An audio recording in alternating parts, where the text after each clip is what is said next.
So this is the title of my thesis on top, translated from Serbian. But I picked only the second part as more clear one to talk about today. When we hear the terms heritage and memory, we usually associate them with the past, with our history, our identities, whether national or local, and we firmly connect that to what we call the real world. Not many people, if any, would automatically think of fictional worlds as heritage that needs to be understood, studied, preserved, and protected. However, we all here, I think, can agree that imaginary worlds are a significant part of our identities, and sometimes they are much more important than the real world histories and stories we are told are important and true. And both heritage and memory studies deal with the connections between the past and the present. From the past, many stories based in reality or fictional come down to us, passed through numerous generations who find them relevant, valuable, and intriguing. The ways these stories travel and are transmitted through space and time involve many factors, both material and immaterial. Understanding those factors and what certain stories mean to us today is crucial for understanding ourselves, the values we cherish or want to see embodied in our societies. So when we talk about remembering Tolkien, his stories, and the fictional world he created, we are really talking about what they mean to us today. It is indisputable that Tolkien is one of the most important authors today in this respect. His stories have achieved a level of global prominence that not many authors can match. His fictional world of Arda and many of its characters, events, places, and objects, like hobbits or Gollum or Mordor, have become familiar reference points, even for people who have never read the books or watched the films. His world has spread across virtually every medium possible, and as a result, there are now many, let's say countless, paths and portals that lead to Middle Earth. This corresponds, at least in part, with Tolkien's own intentions outlined here in his famous saying that he wished to draw some of the great tales in fullness and leave many only placed in the scheme and sketched, leaving scope for other minds and hands wielding paint and music and drama. And his world has indeed drawn many people who have tried to understand it, creatively interpret it, or expand it. That is why, from our perspective today, we cannot really understand Tolkien and his impact without looking beyond the texts themselves. We have to look at their cultural afterlives and try to understand their reception history spanning over the last 9 decades. That reception history includes an enormous amount of interpretations and responses inspired by Tolkien's stories.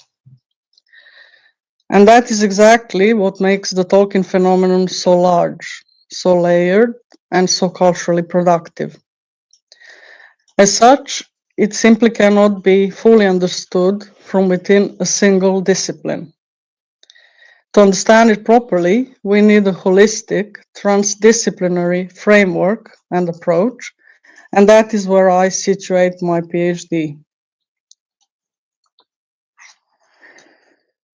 I argue that heritage studies and memory studies together can provide a particularly useful transdisciplinary framework for analyzing Tolkien as a complex cultural phenomenon.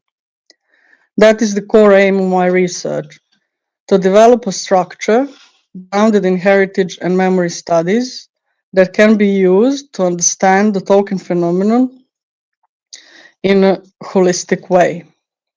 In reality, that means bringing numerous different disciplines and diverse approaches into conversation with the aim of developing an integrated framework for analysis.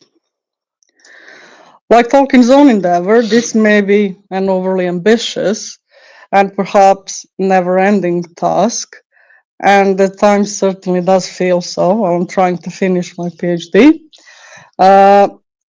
However, I believe that such an approach can help us understand Tolkien's world as a living cultural phenomenon, remembered, transmitted, reworked, continually reinterpreted, and therefore kept alive. In other words, I'm not only interested in what Tolkien wrote, I am asking how has Tolkien been interpreted and remembered, and through which institutions, practices, spaces, and media does this world continue to function as part of collective memory?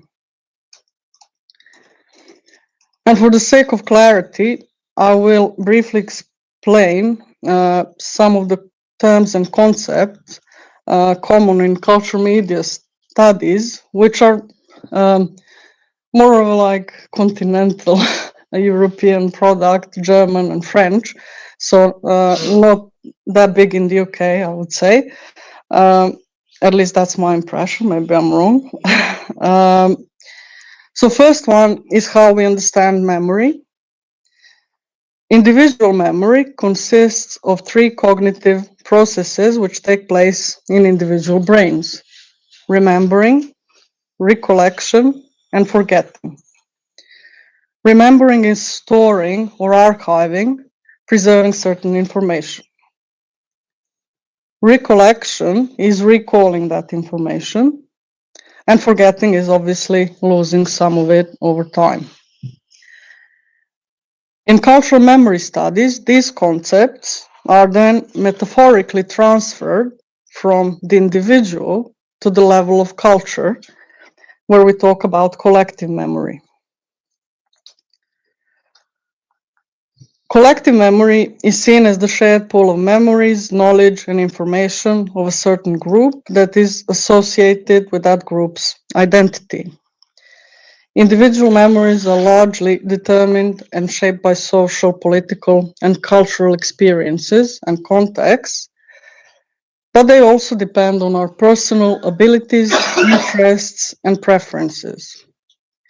In short, we remember in sociocultural contexts, and cultural memory studies focus on these contexts and their influence on individual memories.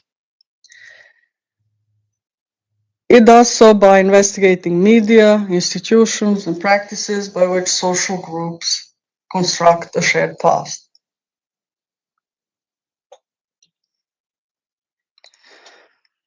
Within collective memory, a distinction is made between political, social, and cultural memory. Political memory is the one shaped from above, which is deliberately constructed and based on the use of past to form collective identities, like national identity, for example. On the other hand, social or communicative memory develops from below and is sustained through everyday communication and social interaction. It is a so-called generational memory, as it usually has the time span of 3 interacting generations. And it is not formalized and stabilized through different institutions or material forms of remembrance. That is what cultural memory is. So, cultural memory has the potential for unlimited duration because it is based on material carriers such as texts, images, monuments, preserved in institutions like museums, libraries, archives, and also established through symbolic practices in the form of ceremonies and rituals.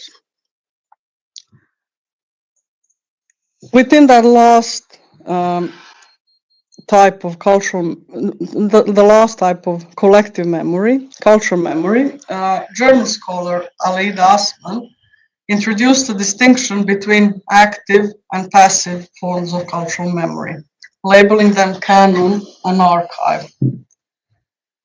So the active functional memory is similar to recollection, as previously explained, while passive memory is storage memory and corresponds to remembering. Active memory is characterized by processes of selection and evaluation through which certain works gain a privileged place and presence in society's working memory.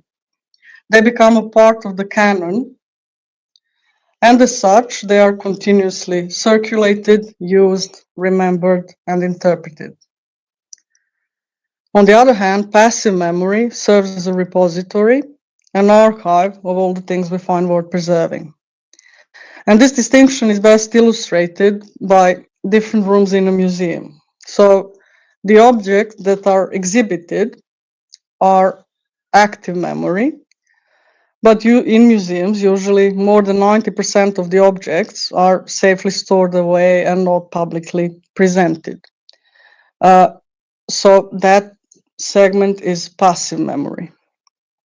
Another example, which may be more familiar on individual level, is basically a book that you possess in your home archive, but you have never read. So it is a part of your passive memory, but it doesn't become the part of the active memory until you actually read it.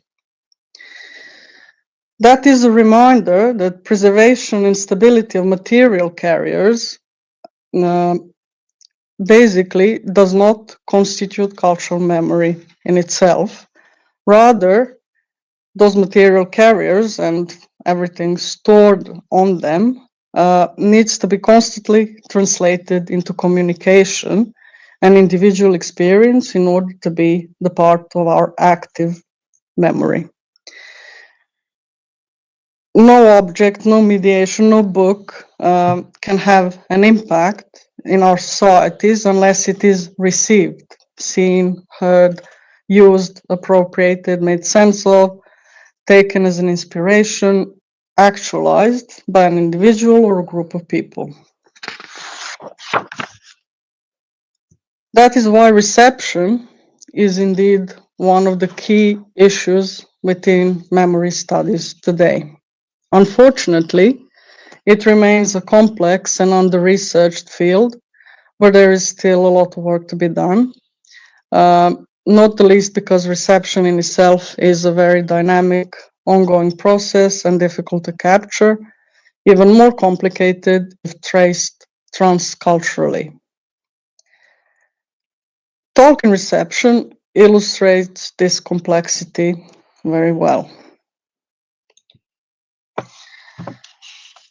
Tolkien's world is remembered through books, of course, but also through translations, archives, exhibitions, scholarship, university programs, podcasts, fan art, fan fiction, adaptations, tourism, and many other things. So if we want to understand his afterlife and reception, we need a framework that can include all of these.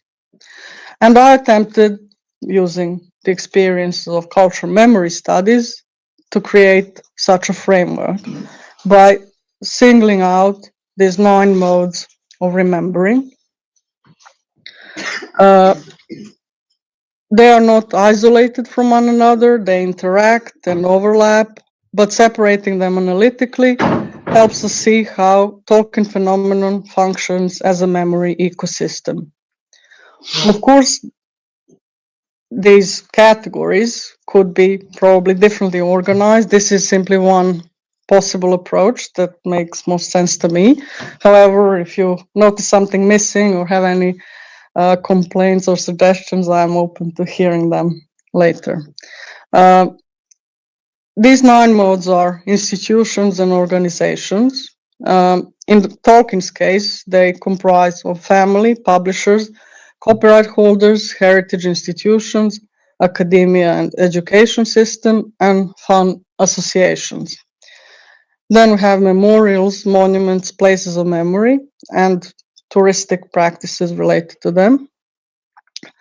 commemorative events, celebrations and rituals, fun conventions and similar gatherings, collecting, internet activities, multimedia interpretation, translations, and influence on other authors.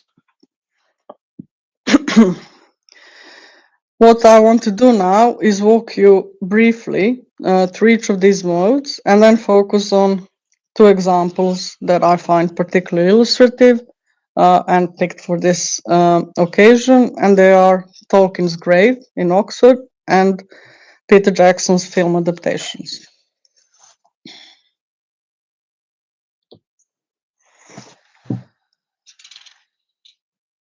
If we begin with institutions and organizations, we are dealing primarily with structures that stabilize and canonize Tolkien as part of cultural memory. The first and most foundational mode of remembering Tolkien begins with his family, and above all with Christopher Tolkien. After Tolkien's death in 1973, Christopher became his literary executor and devoted decades to editing and publishing his father's unpublished manuscript. And Tolkien was fortunate indeed that Christopher shared many of his passions, understood both him and his creation deeply, and was immensely dedicated to continuing and protecting his work. Through 24 books he published, starting with the Silmarillion in 1977 and ending with The Fall of Gondolin in 2018, he shaped the posthumous form in which Tolkien's legendarium became accessible. Without his editorial labor, our understanding of Tolkien's world would be significantly narrower. His work can also be seen in terms of that distinction between active and passive memory. Thanks to his efforts, a great deal of materials preserved in family or library archives moved from the archive to canon. It entered active cultural memory once it was published.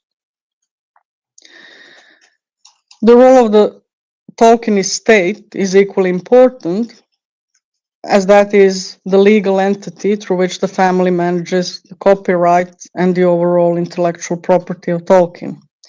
This means that how we remember Tolkien is partly structured through stewardship, legal frameworks, and decisions about publication and adaptation. The estate is well known as a highly protective organization, sensitive to any use of Tolkien's name or work that they consider inappropriate. And in this sense, Tolkien's memory begins with editorial care and custodianship within the family. Equally important is the role of the publishers and other copyright holders, and HarperCollins, Tolkien's long-standing publisher, continues to issue new editions, critical texts, special anniversary releases, thus ensuring that Tolkien remains materially present in bookshops and different educational contexts. At the same time, Tolkien himself sold the film, stage, and merchandising rights for The Hobbit and The Lord of the Rings in 1969, and they are now managed by Middle-earth Enterprises, now owned by Embracer Group's Swedish video game and media holding company. This division between literary and adaptation rights has significantly shaped how Tolkien's world has expanded into global popular culture. Heritage institutions obviously play a crucial role in preserving, researching, and exhibiting Tolkien's manuscripts, drafts, letters, maps, artwork, and other memorabilia. Two largest collections of the sort can be found at the Bodleian Libraries in Oxford and at Marquette University in Wisconsin, and we have representatives of both institutions here today. Their exhibitions, organized in recent years, are a good example of those shifts between passive and active memory. Why? There isn't currently a permanent and officially endorsed Tolkien exhibition anywhere in the world. So the temporary exhibitions organized by these two institutions are the only way of making the preserved material available to the general public, and enabling its renewed circulation. And through their exhibitions, which attracted large numbers of visitors, they managed to keep Tolkien alive. And we will see later that due to the impact of those exhibitions, many people find the Bodleian Libraries as one of the places they actually visited and like to visit when coming to Oxford as a Tolkien-related space. Some of the institutions that own Tolkien-related objects have also made an effort to document and preserve the history of his reception. Most notably, that was done by Marquette University, and their collection has grown over the years to encompass different types of material related to Tolkien reception: fanzines, artworks, posters, calendars, audio and video recordings, games, etc. But not only that, they also have a very valuable initiative called Tolkien Fandom Oral History Collection, which is a project basically of doing 3-minute audio interviews with fans and them responding to 3 questions. When did you first encounter the worlds of J.R.R. Tolkien? Why are you a Tolkien fan? And what has he meant to you? If you haven't talked to Bill Fliss and done the interview yet, I recommend you do so. There are approximately 1,430 interviews collected at the moment. They are all available online. The goal is to collect 6,000. And together with their physical collection, they form one of the most valuable institutional resources for understanding Tolkien fandom. Another way of stabilizing Tolkien's position in cultural memory is academia. We are all aware that Tolkien has long been marginalized within literary studies. His reception among literary critics and scholars has been extensively analyzed by Tom Shippey and Patrick Curry. So I won't go into too many details here, but I will simply point out that compared to the first 4 decades of Tolkien reception, after the publishing of The Lord of the Rings, there has been a massive change in the last 3 decades, where we have seen a growing academic interest in Tolkien, significant shift in attitudes, due to which he started attaining canonical status in scholarly circles as well. And becoming part of that literary canon secures any work a relatively lasting place in the active cultural memory, making sure that those works are continually interpreted through the educational system and cultural institutions. There are many scholars now, like the whole field of Tolkien studies has grown significantly in the past 3 decades. There are dedicated journals, conferences, university courses, including this here, what you are doing. So that is only going to continue to grow. Finally, the last structured, institutionalized mode of remembrance are fan organizations when they achieve a certain level of stability and sustainability. Many of them don't, because they usually depend on volunteers' life circumstances and their relationships, so they come and go. But one of the institutions, one of the fan organizations that has survived and lasted long enough to achieve a significant degree of stability is certainly the British Tolkien Society, founded in 1969. Now they number more than 4,200 members from over 70 countries. Mm, and this society has, we can say safely, this society has played a central role in sustaining Tolkien scholarship and fandom, and in promoting Tolkien through various publications, seminars, awards, events, and programs over more than 50 years of its existence. In terms of memory, the society functions both as a structural social memory and over time as a stabilized component of cultural memory because it has its own history, traditions, digital and material archives, and the ability to outlast generational changes.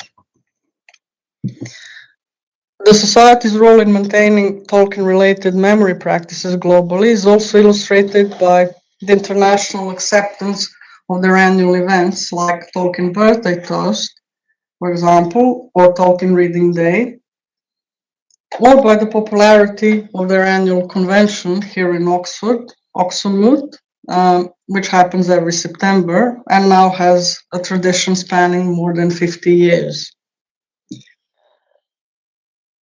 Moving on from institutions and organizations, I will briefly mention these other modes of remembering listed here before analyzing the sites of memory and adaptations.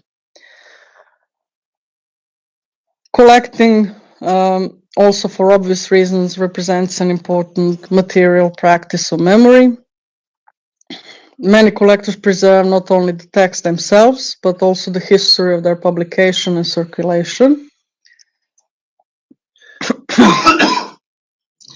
And while many collections remain private sources of pleasure for their owners, some collectors like giving back to the community by sharing their knowledge and expertise grounded in their collections. One such an example, is a screenshot here, is the online platform, the Tolkien Collector's Guide, which represents a joint effort by a group of collectors led by Jeremy Edmonds, and they are trying to document details of all Tolkien-related published materials with remarkable precision, I would say, effectively performing archival functions similar to formal institutions. Online platforms and new media generally have transformed how Tolkien is remembered, as virtual environments enable what can be called participatory memory. Memory sustained through continuous communal interaction, where collective knowledge on all matters Tolkien is shared, scrutinized, and negotiated. And internet activities are perhaps the broadest and most dynamic field for researchers today. There are social media platforms, discussion forums, blogs, podcasts, fan art communities, fan fiction archives, and they all generate enormous amount of Tolkien-inspired materials. They are very difficult to recognize, document, and preserve in terms of deciding what is really important and worth preserving. And their sheer volume and ephemerality pose significant challenges for researchers, but they have become one of the central topics for scholars of contemporary cultural memory. Another crucial mode of remembering are translations. They are sometimes underestimated. They're important, sometimes underestimated, but they significantly influence how Tolkien's world is received across different linguistic and cultural contexts. Choices made by translators and publishers can deeply influence readers' understanding of characters, themes, and even the structures of the narrative. And in some cases, misunderstandings, simplifications, or censorship in some countries have altered aspects of the story in ways that affect their collective reception. Although many readers can access Tolkien in the original English, that is not universally the case. And for some readers, translation is the only point of access. That's why for research, for anyone who is trying to understand Tolkien globally, translation represents a vital field for understanding the way he is mediated, transformed, and remembered.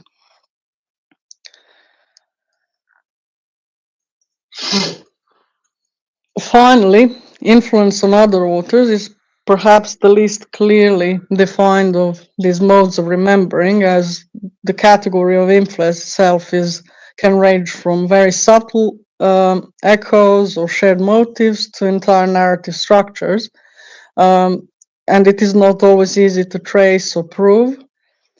But when that happens, it tells us about the intertextual afterlives of Tolkien.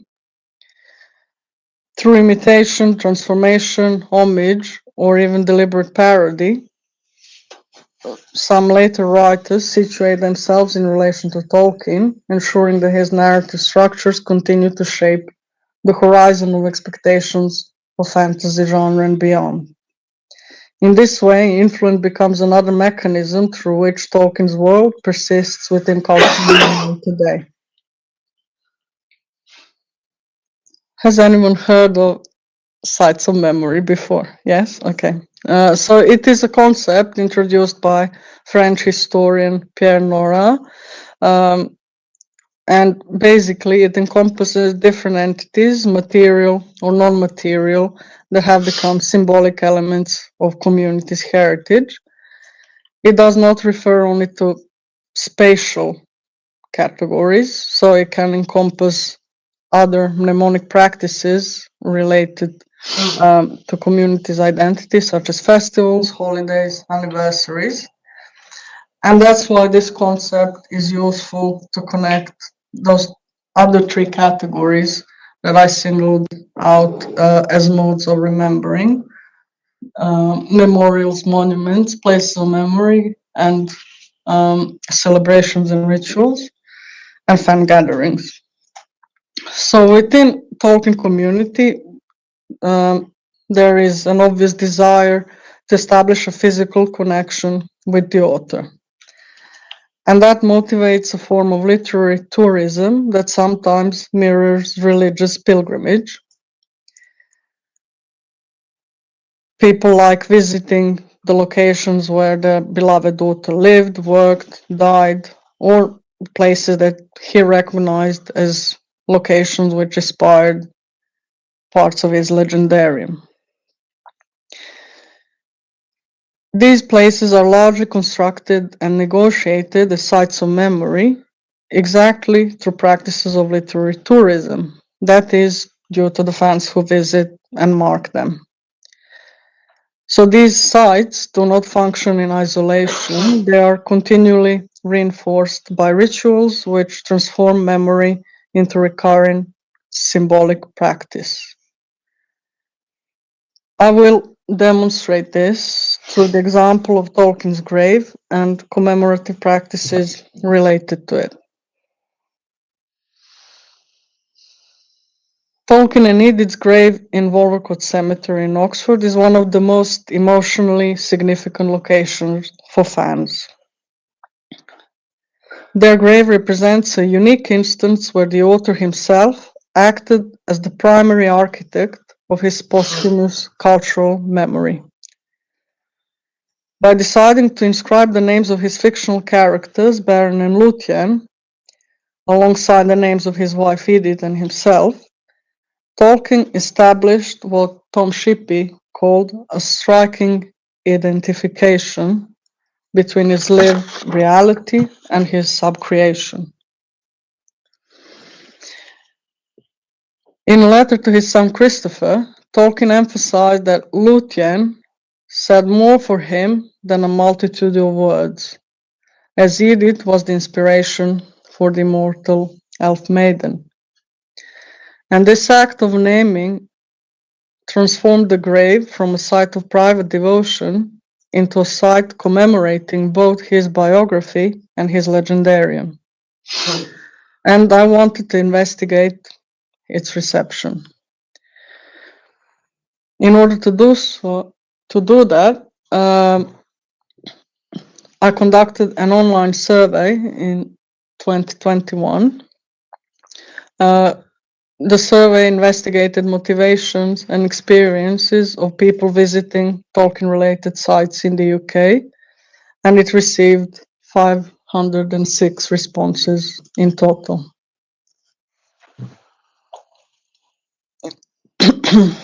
This chart provides an overview of the locations visited because of their Tolkien connections.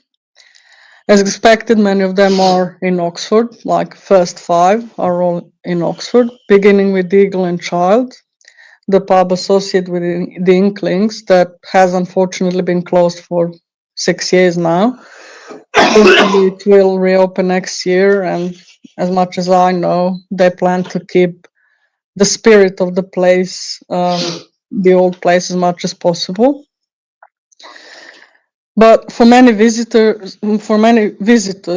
who come to Oxford and who did my survey, the Eagle and Child represented a tangible link to the intellectual community that shaped both Tolkien and Lewis's work, and it was extremely popular among fans before it closed. That's demonstrated by the fact that more than 80% of the survey participants had visited it. The pub is followed by other places in Oxford where Tolkien studied, worked, and is remembered today, such as Exeter College, Pembroke College, Merton College, Bodleian Library. The third place in the chart is occupied by Tolkien's grave, the fourth by his former homes in Oxford, the fifth by Tolkien bench and the 2 trees installed in Oxford University Parks by the Tolkien Society and the Mythopoeic Society in 1991 to celebrate the centenary of Tolkien's birth. After that, important places occupy locations in Birmingham, Sareham Mill and the neighbouring Moseley Bog, being closely related to Tolkien's childhood and his vision of the Shire. And then further along, there is like a steady decline in numbers when it comes to all other Tolkien-related locations in the UK.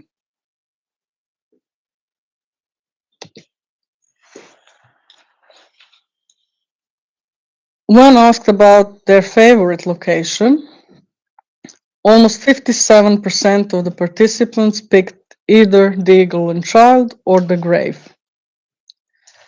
All the other locations got less than 10%.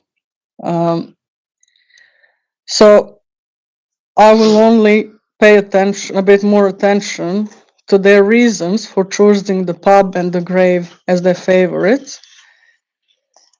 And here it's important to note that what I said about the Bodleian Library being so highly positioned here, in the answers, people said that they loved the exhibition, and that made a lasting impression on them. So that's why it came so highly rated in the chart. Not saying it's not, worth being there. They might need some further explanation.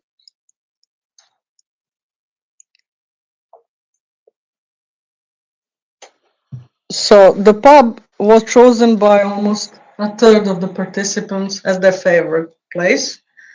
Many of the participants mentioned the relaxed and authentic atmosphere where they could easily imagine academic and literary discussions and the gatherings of Tolkien and his friends. On the other hand, 1/4 of the participants picked the grave as their favorite, and they described a very different emotional impact, which was often labeled transcendental. Participants' reasons for choosing the pub as their favorite usually were related to having a tangible connection to the historical setting and camaraderie that influenced Tolkien's writings. Many of them expressed how sitting in the same place as Tolkien provided a deep sense of connection to him, and it felt like stepping back into his world. Also, many of them enjoyed having a meal or a pint in a Tolkien-related setting, and saw it as an opportunity to create sort of a ritualistic bond with Tolkien's creative journey. Those are my photos from 2018.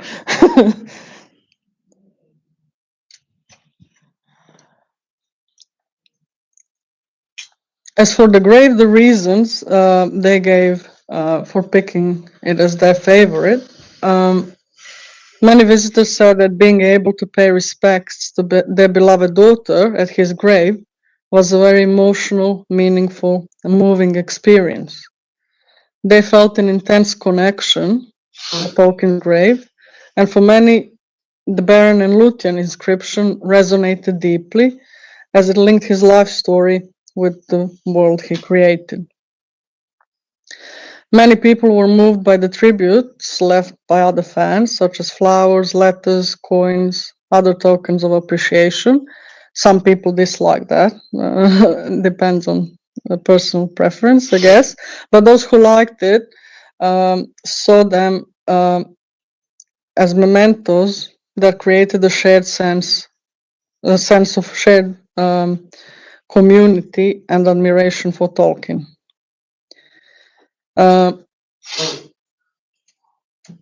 Many participants pointed out that the place was peaceful, quiet, private, and thought-provoking, and this serene atmosphere provided space for introspection, allowing them to contemplate Tolkien's life, his literary contributions, and their personal connection to his stories.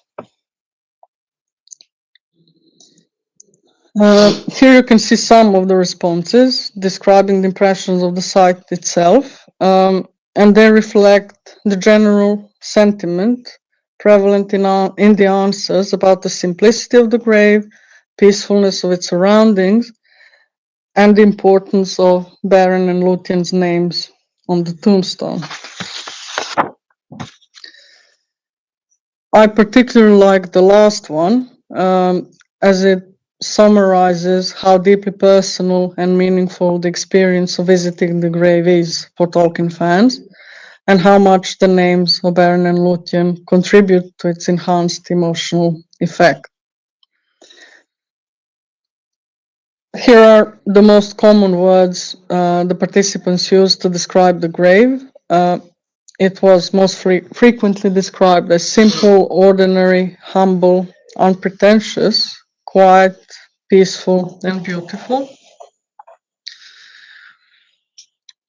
As for what fans usually did during their visit, the activities range from silent contemplation to singing, reciting, reading extracts from Tolkien's works, silently or aloud, leaving wreaths, flowers, notes, drawings, coins, figurines, jewelry, books. Last time we were there, I think we saw a Chinese edition left at the grave as well of The Lord of the Rings. So people do generally regularly leave tributes, and they like taking some mementos. They are usually photos in like 90% of the cases, but there were some participants who said that they did gravestone rubbings or took some stones or plants.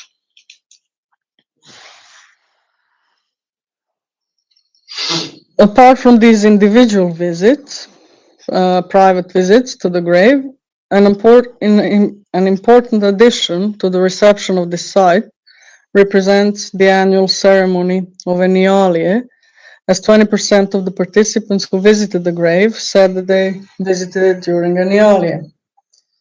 Enialie means remembrance in Quenya, and it is a collective ritualized visit to the grave organized by the Tolkien Society as the conclusion to Oxenut, their annual convention I mentioned earlier.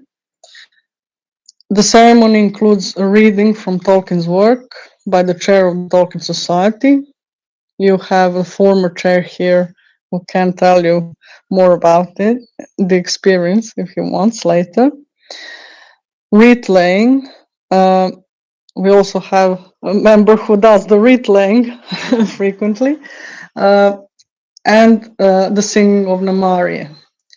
And for those who participate in this event, Eniali is usually the soul of the event, provides a collective framework for grieving and celebration at the same time, which transcends individual experience, the experience of visiting the grave by yourself.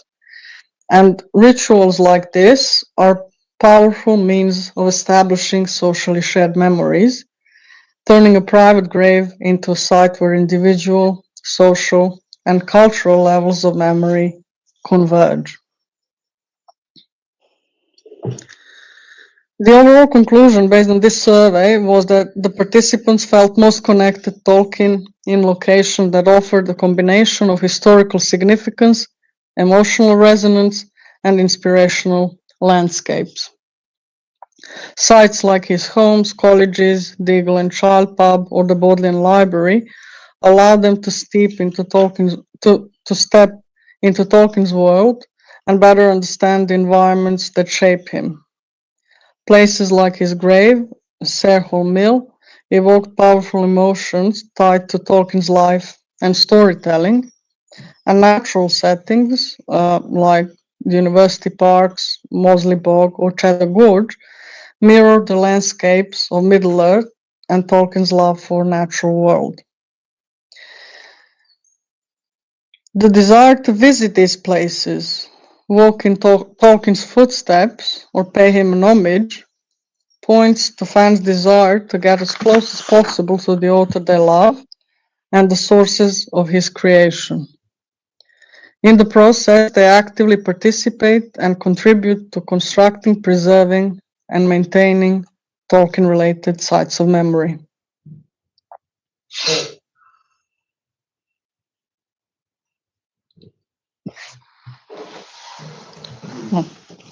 Running over time. Right. The second example I want to talk about today are adaptations. Tolkien's works have inspired an enormous amount of interpretations in different media over the years, and they all should be seen as memory-based making. What does that mean? It means that knowledge and memory of Tolkien's works are a starting point for both creators and recipients of any content inspired by them, and therefore they determine the horizon of expectations. Experiencing adaptations as adaptations is grounded in memory. It requires previous knowledge of the adapted work. If there is none, the work is not seen as an adaptation at all. And the appeal of adaptations lies in experiencing the stories one loves in a new way, with constant oscillation between the original and its adaptation. And in this process, we fill in the gaps with information from the adapted text based on our knowledge and memory. Our level of satisfaction usually depends on the amount of similarity we expect compared to our own vision of the story world, or the adaptation's ability to fill in the gaps in it in a coherent manner. And this expected degree of fidelity to the source material varies according to personal experience and taste. However, there is, for every fan, there is a point when an interpretation gets rejected, when it clashes too severely with their memory of the original. And although the 21st century adaptation studies have moved beyond fidelity criticism, fidelity remains important to fans. Another persistent concern related to literature to film adaptations is the fact that they create sensory memory, that can reinforce, reshape, or overshadow textual imagination. So those two things can significantly alter and influence how the text is remembered. And I wanted to look into the case of Peter Jackson's film adaptations and their influence on how we remember the text.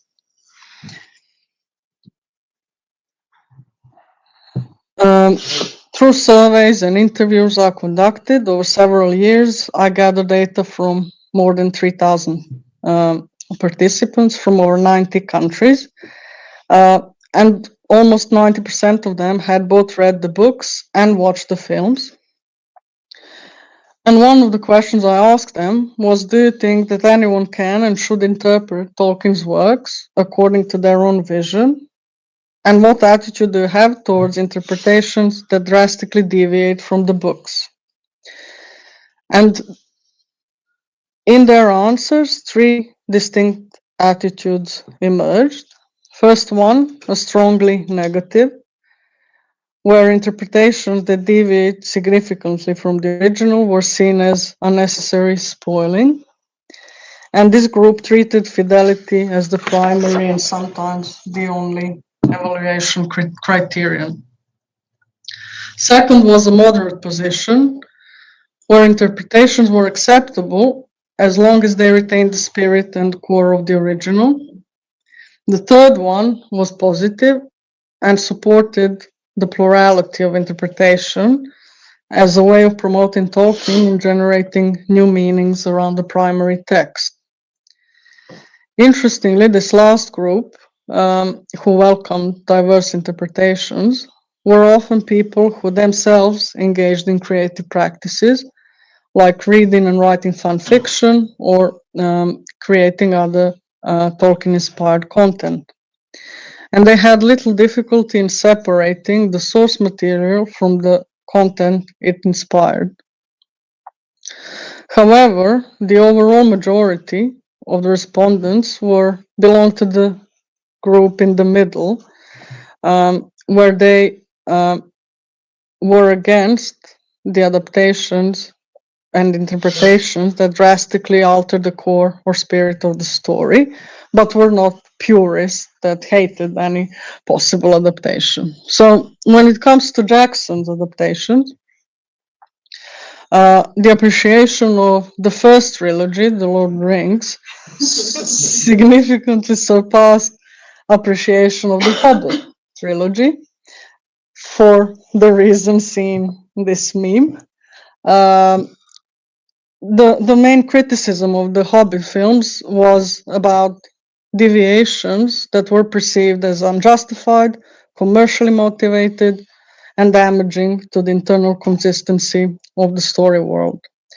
Most respondents considered this second trilogy to be a poor adaptation that failed to remain true to the core of the original. This then resulted in drastically lower rewatching of the films compared to The Lord of the Rings. I don't know how many of you here like films or dislike films, but let's do a little test. How many of you have read The Lord of the Rings in the past 3 years? Like ever. All right, you're not good audience. How many of you have seen the films in the past year? Right. All right. Okay. Or better question, do you read the books more often than you watch the films? Books. Okay. All right. So you're not you're not in danger from films replacing the memory of the books, but actually, when comparing those two trilogies and their impact, the fact that the Hobbit films are less frequently watched is actually something that's very important and interesting from memory perspective.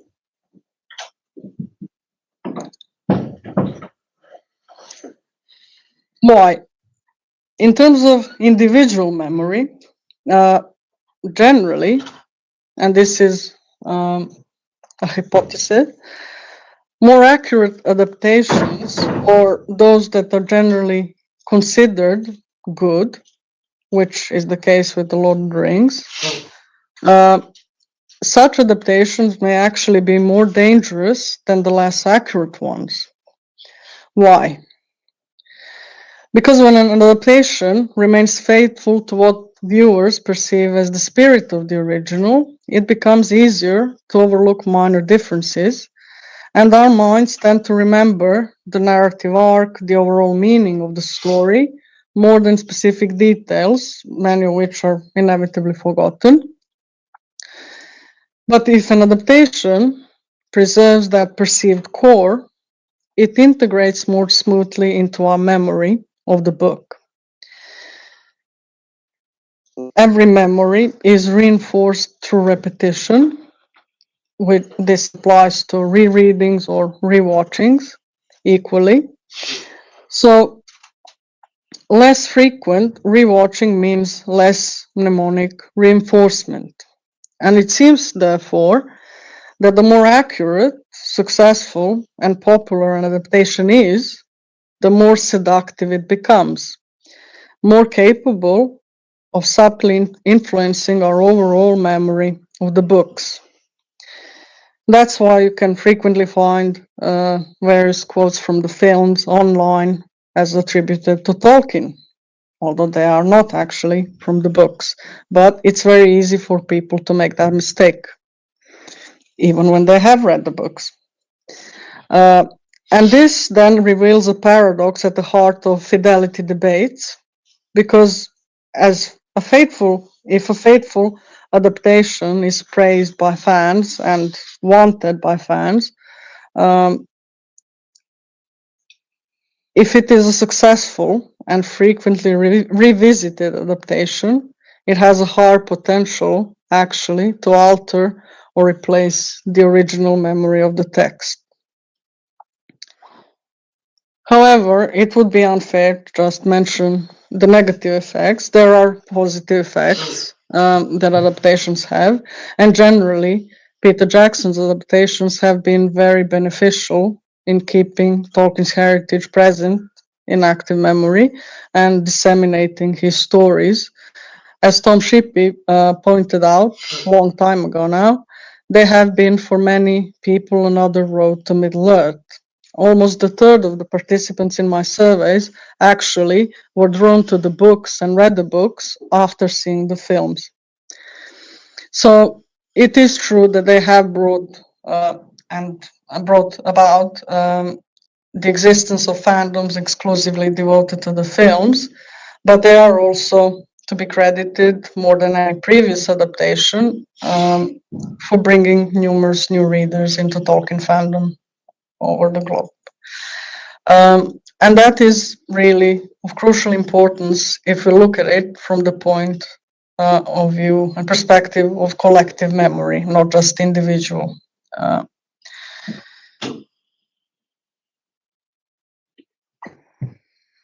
Getting to the end.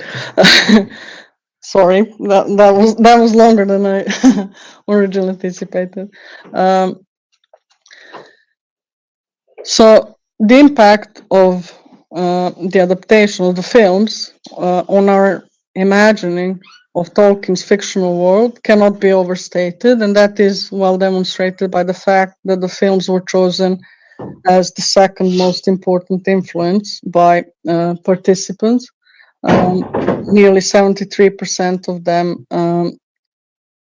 basically chose it as one of the main influences on how they imagine Tolkien's world. Followed, preceded only by the books themselves. However, what was frequently emphasized in responses was the sensory impact of adaptations, visual above all, which some people found desirable and others detrimental. Their impact on remembering the story was generally not seen as harmful, as fans were able to easily detect major deviations from the text, but this sensory impact was a very important aspect of it. Personally, I think that no adaptation can harm Tolkien's memory at this point in time. Why? If we go back and return to these 9 modes of remembering Tolkien, I want to underline again that his world endures because it is continuously affirmed and remembered through multiple overlapping structures.